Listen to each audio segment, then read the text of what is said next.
প্রিয় লিসেনার, আসসালামু আলাইকুম। Feel the real, fair with us. আশা করি সবাই ভালো আছেন এবং ভালোর দলই আছেন। আমি আরজে মুন্না ফিরে এলাম আপনাদের মাঝে স্যাটারডে স্পেশাল ভয়েস শিহরণের নতুন এপিসোড দেখতে দেখতে আপনাদের সঙ্গে প্রায় 21তম এপিসোড পাড়ি দিতে চলেছি। আর সব থেকে ভালো খবর হচ্ছে আমাদের চ্যানেলে অনেকেই সাড়া পাচ্ছি, অনেকেই সাবস্ক্রাইব করছেন, অনেকেই ভিউ পাচ্ছি। সেজন্য আপনাদের কাছে অসংখ্য ধন্যবাদ। আমাদের পরিবারটি 200 পরিবারে পাড়ি দিতে চলেছে। যারা যারা এখনও সাবস্ক্রাইব করেনি তাদেরকে বলবো না যে সাবস্ক্রাইব করুন। সাবস্ক্রাইব করা একান্ত আপনাদের বিষয়। আপনারা যদি চান যে ভৌতিক শিহরণ নেবেন, ভৌতিক সাক্ষী নেবেন, তাহলে আপনারা সাবস্ক্রাইব করতে পারেন। আর যারা এমনিতেই দেখতে আসেন তাদেরকে আমি বলবোই না যে সাবস্ক্রাইব করেন। সাবস্ক্রাইব করা কিন্তু একান্ত আপনার বিষয়। আর যারা আপনারা ঘটনা পাঠাতে চান আপনার কিংবা আপনার আত্মীয়স্বজন কিংবা আপনার প্রতিবেশীদের, তারা ঘটনা কোথায় পাঠাবেন? আমাদের অফিসিয়াল ইমেল অ্যাড্রেসে। আমাদের অফিসিয়াল ইমেল অ্যাড্রেসে স্ক্রিনিং ডেসক্রিপশনে দেওয়া আছে, সেখান থেকে কপি করে নিয়ে ব্যবহার করতে পারবেন। আর তাছাড়াও ফেসবুক আছে, ফেসবুক মেসেঞ্জার আছে, এবং কি ফেসবুক মেসেঞ্জার আছে, সেখানেও ঘটনা পাঠাতে পারবেন, এবং কি হোয়াটসঅ্যাপ, এবং কি টেলিগ্রাম, এবং কি আমাদের গ্রুপও শেয়ার করতে পারেন। সবসময় আমরা 2টি ঘটনা সাজিয়ে নিয়ে আসি, যেহেতু আমাদের চ্যানেলটা ছোট সেজন্য আমরা 2টি ঘটনা করে দিচ্ছি। ইনশাআল্লাহ আশা করা যায় আমাদের চ্যানেলটি যখন বড় হবে, যখন 500-1000 সাবস্ক্রাইবার পাড়ি দিবে, তখন আমরা 1 ঘন্টার এপিসোড বা 2 ঘন্টার এপিসোড দেব, যেখানে থাকবে 6টি ঘটনা। আপাতত আমরা 2টি করে ঘটনা দিচ্ছি, কারণ চ্যানেলটি ছোট সেই জন্য। আর আজকে যারা ঘটনা পাঠিয়েছেন তাদের নাম হচ্ছে, একটি হচ্ছে শাহরিয়া আলম ভাইয়া, যিনি নিজেই উল্লেখ করে দিয়েছেন ভয়েস অফ হরহরে তার ঘটনা শেয়ার করার জন্য। আর 2 নম্বরের ঘটনা রয়েছে ফারহানা আপুর ঘটনা। তাহলে চলুন ভয়েস শিহরণে সেই পুরাতন সুরে সেই ঘটনাটি আমরা আপনাদের পড়ে শোনাই।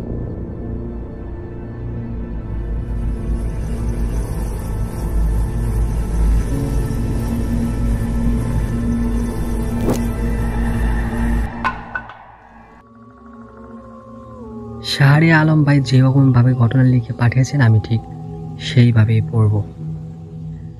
আসসালামু আলাইকুম মুন্না ভাই। ওয়ালাইকুম আসসালাম। আশা করি আপনি ভালো আছেন এবং ভালোর দলে আছেন। আমি শাহরিয়া আলম। আমি বলছি টাঙ্গাইল ডিস্ট্রিক্টের মির্জাপুর উপজেলার লালবাড়ি গ্রাম থেকে। আজকে যে আমি ঘটনাটি শেয়ার করতে বসেছি, এই ঘটনাটি আমার জীবনে ঘটে যাওয়া এই প্রথম ঘটনা। তার আগে বা পরে কোনো ঘটনাই ঘটেনি। এই ঘটনাটি ঘটেছে 2021 সালের মার্চ মাসে 21 তারিখ আমার ওয়াইফকে আমি পাঠিয়ে দিই তার বাপের বাড়িতে, কারণ আমার ওয়াইফ অনেক দিন যাবৎ তার বাপের বাড়িতে বেড়াতে যায়নি। সেজন্য আমি মনে করেছিলাম যে আমার স্ত্রীকে বা আমার সন্তানকে তার বাবার বাড়ি পাঠিয়ে দিব কিছুদিনের জন্য। 21 তারিখের দুপুর 12টা বাজে তখন আমি আমার স্ত্রীকে এবং কি আমার সন্তানকে বাপের বাড়ি পাঠিয়ে দিই। তখন আমার অফিসের বিশিফট ডিউটি চলছিল। বিশিফট ডিউটি বলতে আমরা অনেকেই চিনি 2টা থেকে 10টা পর্যন্ত ডিউটি করতে হয়। আমি যে অফিসে চাকরি করতাম সেই অফিসটি প্রায় 2 থেকে 3 কিলোমিটার। আমার অফিসে যাওয়ার পথে একটি বাসযার এবং কি একটি কবরস্থান পড়ে। শুনেছিলাম সেই কবরস্থানটি নাকি ভয়ঙ্কর একটি কবরস্থান, কিন্তু আমার সাথে কখনোই এমন ঘটেনি। এই প্রথম ঘটেছিল ওই কবরস্থান সংলগ্ন। আমি বিশিফট ডিউটির জন্য প্রস্তুতি নিই। দুপুর 2টার দিকে আমি অফিসের দিকে রওনা হই। ভালো মতোই অফিসে চলে যাই। অফিসে চলে যাওয়ার পর আমার অফিস থেকে ছুটি হয় রাত 10টায়। সেই অফিসটার নাম হয়তো আমি উল্লেখ করব না, সেই অফিসটা এখনও চালু আছে, সেজন্য আমি নাম বলবো না। আশা করি আপনি অফিসটা চিনবেন, এন দিয়ে নাম তৈরি। যাই হোক, অফিস করলাম ভালো মতো। অফিস করার পর আমার অফিসে ওভারটাইম হয়, কিন্তু আমি ওভারটাইম করিনি, কারণ আমার যেহেতু স্ত্রী নেই, বাসায় গিয়ে রান্না করতে হবে, সেজন্য আমি ওভারটাইম করিনি। 10টার দিকে ছুটি হয় আমাদের অফিস। 10টার দিকে অফিস ছুটি হওয়ার পর আমার অনেক ক্ষুধা লেগেছিল। যেহেতু ভাবলাম আমার স্ত্রী আমার বাড়িতে নেই, তাহলে হোটেলে কিছু খাওয়া যাক। হোটেলে খেলাম, খাওয়া দাওয়া করলাম, ভালোই খাওয়া দাওয়া করলাম, পেট ভরলো এবং আমার শরীরটা একটু খুব ক্লান্তও ছিল। খেতে খেতে প্রায় রাত 11টা কিংবা 11:30 বেজে যায়। 11:30 বেজে যাওয়ার পর আমি আস্তে আস্তে বাড়ির দিকে রওনা হই। তখন রিক্সাও পাইনি কিংবা অটো ভ্যানও পাইনি। হাঁটতে হাঁটতে শুরু করলাম বাড়ির দিকে রওনা। বাড়ির দিকে রওনা হওয়ার পর যখন কবরস্থানের পাশাপাশি আসি, তখন হঠাৎ মনে অনুভব হয় কে যেন আমার পিছনে, আমি যতটুকু পায়ের স্তম্ভ ফেলছি ঠিক ততটুকুই স্তম্ভে কেউ আমার সাথে এগিয়ে আসছে। কিন্তু আমি পিছনে তাকানোর পর কাউকে দেখতে পেলাম না। তখন মনে একটু নাড়া দিল যে কি হতে পারে। রাত বাজে প্রায় 11:45 কিংবা 55 এই সময়টায়।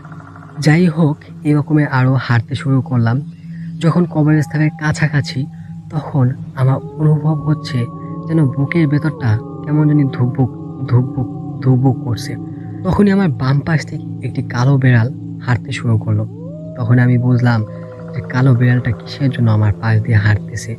তখন কবরস্থানের দিকে তাকালাম, দেখলাম কিছুই নেই, সব শুনশান এবং খালি শুধু কালো বিড়ালটাই। তখন আমার কোনো কোরআনের আয়াত বা সূরা মনে পড়ছিল না। তবুও মনকে শান্ত দিয়ে হাঁটতে শুরু করলাম। কবরস্থানটা পাড়ি দিলাম। পাড়ি দেওয়ার পর সেই বাঁশঝাড়ের কাছাকাছি, একদম কাছাকাছি যখন আসি, তখন বাঁশঝাড়ে একটি বাঁশ হঠাৎ করে নিচের দিকে ঝুঁকে পড়ে যায়। আমি তখন অনুভব করতে পারলাম পুরো বাঁশঝাড়টা একইভাবে সোজা হয়ে দাঁড়িয়ে আছে, কিন্তু একটি বাঁশ রাস্তার আরোভাবে হয়ে পড়ে আছে। তখন আমি বুঝতে পারলাম যে না, আমার সাথে অদ্ভুত কিছু ঘটতে চলেছে। তখনই দেখলাম বাঁশের উপরে বসে আছে কি একটা কালো জিনিস, আর কি যেন খাচ্ছে। কচকচ কচকচ শব্দ হচ্ছে। তখন ভয়ে আমার অবস্থা খুবই খারাপ হয়ে যাওয়া শুরু করলো, কারণ সেই অবয়বটি বা সেই কালো মানুষটি আমাদের মতো নয়, অন্য একটি জগতের বা অন্য কোনো মানুষ বা অন্য কোনো জীবজন্তু। তার মুখ দিয়ে লালা পড়ছিল আর কি যেন বিনবিনিয়ে বলতে শুরু করলো। যাই হোক, তখনও আমার কিছু মনে পড়লো না। তখন আমি মনকে সান্ত্বনা দিলাম যে না, এটা আমার মনের ভুল। এখন আমি কিভাবে পার হব, যেহেতু বাঁশঝাড়ের মাথায় একটি অবয়ব আর বাঁশঝাড় একটি শুয়ে আছে। এখন আমার মনকে আর কিছুইভাবে সান্ত্বনা দিতে পারলাম না। তখনই ধাপ করে লাফ দিয়ে সে অবয়বটি নিচে নামি। আর নিচে নামার পরই আমি নিজের চোখকে বিশ্বাস করতে পারলাম না। তার হাতের নখ এতটা বড় বড় আর তার গন্ধ এতটা বিচ্ছিরি, আমি সেখানেই অজ্ঞান হয়ে যাই। অজ্ঞান হয়ে আমি জানি না কোথায় পড়ে আছিলাম।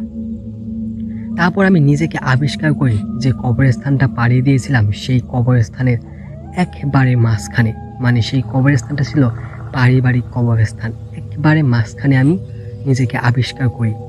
আবিষ্কার করার পর আমার নিজের মন আর মানছিল না, মনে চাচ্ছিল এখানেই আমি মরে যাই, না হয় আমি এখানে অজ্ঞান হয়ে যাই। তখনই আমি দেখতে পাই কবরস্থান থেকে একটি হাত বের হয়ে আসছে। হাতটা এতটা বড় ছিল, আমি কবরস্থানটা থেকে অনেকটা দূরে ছিলাম, কিন্তু সে হাতটা এতটা বড় ছিল, আমার দিকে আস্তে আস্তে আস্তে আস্তে এগোচ্ছে। আর আমি চিৎকার করছি, বাঁচাও, কেউ বাঁচাও আমাকে, কেউ বাঁচাও, কিন্তু কোনো সাড়া শব্দই কেউ পেলাম না। তারপর আমি আবার অজ্ঞান হয়ে যাই। তারপর দ্বিতীয়বার অজ্ঞান হয়ে যাওয়ার পর আমি নিজেকে আবিষ্কার করি একটি সেন্ট্রাল হাসপাতালে। সেই হাসপাতালের নামটাও আমি দিয়ে দিয়েছি, আপনি চিনবেন অবশ্যই। এখানে আমাকে হাসপাতালে কে নিয়ে এসেছিল সেটাও একটি ভাবার বিষয়। আমি বলি কে নিয়ে এসেছিল। যখন আমি দ্বিতীয়বার অজ্ঞান হয়ে যাই, তারপরে ভোরের বেলা নাকি এই কবরস্থানেই কবর জিয়ারত করার জন্য কিছু লোক আসে। আসার পর দেখতে পারে আমি সেখানে অজ্ঞান হয়ে আছি এবং তারা আমাকে হাসপাতালে নিয়ে আসে। হাসপাতালে আসার পরও যখন আমার জ্ঞান ফিরে, তখনও দেখি তারা আমাদের সঙ্গে আছেন এবং আমাকে জিজ্ঞেস করেন যে আমার কি হয়েছিল, আমি কবরস্থানে কিভাবে এসেছি। তখন আমি তাদেরকে সব ঘটনা খুলে বলি। খুলে বলার পর এবং তারা আমাকে বলে এই কবরস্থানের দক্ষিণ পাশে নাকি একটি হিজল গাছ আছে, সেই হিজল গাছে নাকি একটি খারাপ জিন বসবাস করে। সেই জিনটা নাকি সবার সামনে দেখা দেয় না, যখন দেখা দেয় তার জীবনে নাকি শেষ আশাটুকু থাকে না। আমার ভাগ্য ভালো ছিল, আমি নাকি সেখানে অজ্ঞান হয়ে যাই। জীবিত যদি থাকতাম বা যখন আমার যদি জ্ঞান থাকতো, তখন হয়তো আমার জীবনের ওই দিনটাই সেই দিন ছিল, আর বাঁচার কোনো রাস্তা ছিল না। আল্লাহ তাআলার রহমতে আমি ওই দিনকে বেঁচে যাই এবং আমার এই প্রথম এক্সপিরিয়েন্স হলো। আর কোনো এক্সপিরিয়েন্স ছিল না, আমার ভয়ের কোনো এক্সপিরিয়েন্স ছিল না। এতটুকুই ছিল মুন্না ভাই আমার ঘটনা। আশা করি আপনাদের এবং আপনার লিসেনারদের ভালো লাগবে। যদি সিলেকশন হয় তাহলে আমাকে জানাবেন, আর যদি না সিলেকশন হয় তবুও আমাকে জানাবেন। আশা করি ঘটনাটি সিলেক্টেড হবে। প্রিয় লিসেনার, এই ছিল শাহরিয়া আলম ভাইয়ের ঘটনা। আপনাদের কাছে কতটুকু ভালো লেগেছে, কতটুকু ভয় লেগেছে অবশ্যই কমেন্ট সেকশনে জানিয়ে দেবেন। আমার কাছে ঘটনাটি ভালোই লেগেছে। আর তিনি কিন্তু জানিয়ে দিয়েছেন এই ঘটনাটি তার জীবনের প্রথম ঘটনা, তার আগে বা পরে কিন্তু কোনো ঘটনাই ঘটেনি। আর অবশ্যই আপনি জানিয়ে দেবেন কোথা থেকে শুনছেন, তাহলে আমরা বুঝতে পারবো আমাদের দেশে কোন কোন ডিস্ট্রিক্ট থেকে আমাদের এই চ্যানেলে ঘটনা শোনা হচ্ছে। তাহলে প্রিয় লিসেনার, চলুন আজকে এই মুহূর্তে আমরা চলে যাব ভয়েস শিহরণের সর্বশেষ এবং লাস্ট ঘটনায়। আর এই ঘটনাটি হচ্ছে ফারহানা আপুর ঘটনা। তিনিও কিন্তু এই ঘটনার প্রথম সাক্ষী বা প্রথম ঘটিত একটি ঘটনা। এটাও তার জীবনের প্রথম একটি ঘটনা। তিনি আগেই বলেছেন তার আগে বা পরে কোনো ঘটনা ঘটেনি। আর এই ঘটনা তিনি সাক্ষী, একটা জলজ্যান্ত সাক্ষী। আজকে স্যাটারডে স্পেশাল ভয়েস শিহরণের সেই প্রথম সুরে হারিয়ে যাই ফারহানা আপুর ঘটনায়। তিনি যেভাবে লিখেছেন আমি ঠিক সেইভাবেই পড়ব। আসসালামু আলাইকুম মুন্না ভাই। ওয়ালাইকুম আসসালাম। আমার নাম ফারহানা। আমার বাড়ি হচ্ছে চট্টগ্রাম জেলার মিশরিয়া থানার নয়দুয়ার গ্রাম। আজকে যে আমি একটি ঘটনা শেয়ার করতে বসেছি, এই ঘটনাটি হচ্ছে আমার জীবনের প্রথম একটি ঘটনা। জানি না আপনাদের কাছে কতটুকু ভালো লাগবে বা কতটুকু ভালো লাগবে না। এটা আমাদের জীবনে অনেক বড় একটি দুর্ঘটনা ছিল। আমি, আমার বোন, খালাতো বোন ছিলাম। তারপর আমার নানু বাড়িতে সবাই বেড়াতে গিয়েছিলাম একসঙ্গে। অনেকদিন সবার সাথে দেখা হয় না, তাই দেখা করার জন্য যাওয়া হয় সেখানে। সবাই মিলে গিয়েছিলাম আমরা সেখানে। আমার বোনটাও এসেছিল সেখানে। বোনের 2 যমজ বাচ্চাও ছিল। তারপর অনেকক্ষণ পরে কি করি, আমরা সবাই মিলে একসাথে বাহিরে বের হয়ে যাই হাঁটতে। একটু হাঁটতে হাঁটতে অনেক মজা করছিলাম। অনেক হাঁটা চলার পরে কিছুক্ষণ বসলাম, বসার পরে আবার হাঁটতে শুরু করলাম। ওই জায়গায় ছিল আমাদের নানু বাড়িটাই বড়, তাই নানু বাড়িতে সবাই অনেক আত্মীয় স্বজন এসেছিল। হাঁটাহাঁটির পর একজনের বাসায় গিয়েছিলাম আমরা সবাই মিলে। বাসায় যাওয়ার পর সবাই একসাথে ঘরের ভিতরে ঢুকলাম। কিছুক্ষণের মধ্যেই, মাত্র 5-10 মিনিটের মধ্যে বাবু নাকি প্রস্রাব করতে বাহির হয়ে গিয়েছে। তারপর থেকে নাকি ওরে খুঁজে পাওয়া যাচ্ছিল না। সবাই যাদের বাসায় গিয়েছিলাম ওনারাও সবাই একসাথে খোঁজাখুঁজি করলাম, কিন্তু পেলাম না। তারপর রাস্তার দিকে যেও খুঁজলাম, তাও পেলাম না। বাড়ির সবাই একসাথে হয়ে হন্তদন্ত হয়ে খুঁজছিলাম, কিন্তু পেলাম না। 1 ঘন্টা হয়ে গিয়েছিল, পাচ্ছিলাম না। ওই বাড়িতে যে ঘরে ছিল, ওই ঘরের পাশে দেখা যাচ্ছিল একটি বড় কবরস্থান। তারপর আমার নানা ওদের বাসায় আবার খুঁজতে গিয়েছিল। ওদের বাসায় যাওয়ার পর ওই কবরস্থানটার দিকে লাইট মারে। সে সময় প্রায় রাত 7টা বেজে গিয়েছিল। তারপর নানা যখন লাইট মারেন, দেখেন বাবুটা চুপচাপ কাটার মধ্যে দিয়ে নেমে আসতেছে। ওখানে অনেক বড়ই কাটা ছিল, বড় বড় কাটাগুলা ছিল। কাটার মধ্যে দিয়ে নেমে আসতেছে, কিন্তু ও একটু কান্না করছিল না। অনেকগুলোই কাটা ছিল সেখানে। তারপর বাবুটাকে ওখান থেকে আসার পর জিজ্ঞেস করেছিল কোথায় গিয়েছিলে। বলে সে নাকি বড় আম্মুর সাথে গিয়েছিল। বড় আম্মু বলতে আমার নানু। কিন্তু আমার নানু বলছে আমি তো ওখানে যাইনি। পরে নাকি আমার নানু বলছিল যে চল আমরা বাড়ি চলে যাই। তারপর নাকি নানুর সাথে ও হাঁটতে হাঁটতে চলে যায় সেই কবরস্থানের দিকে। পরে আমরা ওকে হুজুর দেখাই। হুজুর দেখে বলে ওকে নাকি কবরস্থানের ওই পাশে একটি গাছের উপরে রেখে দেওয়া হয়েছিল। হুজুর তখনই বলে পুকুরে ফেলে দিতে চেয়েছিল, কিন্তু ও একটি বাচ্চা শিশু, ওর পাপ ছিল না, সেজন্য বেশি ক্ষতি করতে পারেনি। আল্লাহ তাআলার রহমতে বেঁচে ফিরেছে। ওর আব্বুকেও বলে আসেনি। ওর আম্মু এবং আব্বু দুজনেই বিদেশ থাকে, আর ও থাকতো আমাদের নানুর সাথে। আমরা সবাই আরো অনেক বেশি ভয় পেয়েছিলাম, কারণ ওর আম্মুকে আমরা কি জবাব দেব সেটা নিয়ে। এই ছিল ভাইয়া আমার ঘটনা। যতটুকু আমার মনে ছিল আমি ততটুকুই বলেছি, কারণ এই ঘটনাটি অনেক বছর আগে পুরনো। যদি ভুল হয়ে থাকে তাহলে আমাকে ক্ষমা করবেন।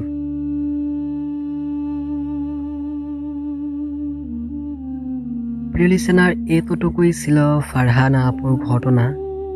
আমার কাছে ভালোই লেগেছে, আপনাদের কাছে কেমন লেগেছে জানি না, কারণ জীবনের প্রথম ঘটনাই হয়ে থাকে একটা স্মৃতি, যে স্মৃতিটা ভোলা এতটা সোজা নয়। অবশ্যই জানাবেন কতটুকু ভালো লেগেছে, কতটুকু ভালো লাগেনি। প্রিয় লিসেনার, এই ছিল আমাদের 2টি ঘটনা স্যাটারডে স্পেশাল ভয়েস শিহরণের। যদি আমাদের চ্যানেলের ঘটনা আপনাদের ভালো লাগে তাহলে সাবস্ক্রাইব করতে পারেন, সাবস্ক্রাইব করতে কোনো নিষেধ নাই। আর একটু ছোট্ট একটু আমাদের একটু হেল্প করুন, যদি নাও পারেন তবুও একটু হেল্প করুন।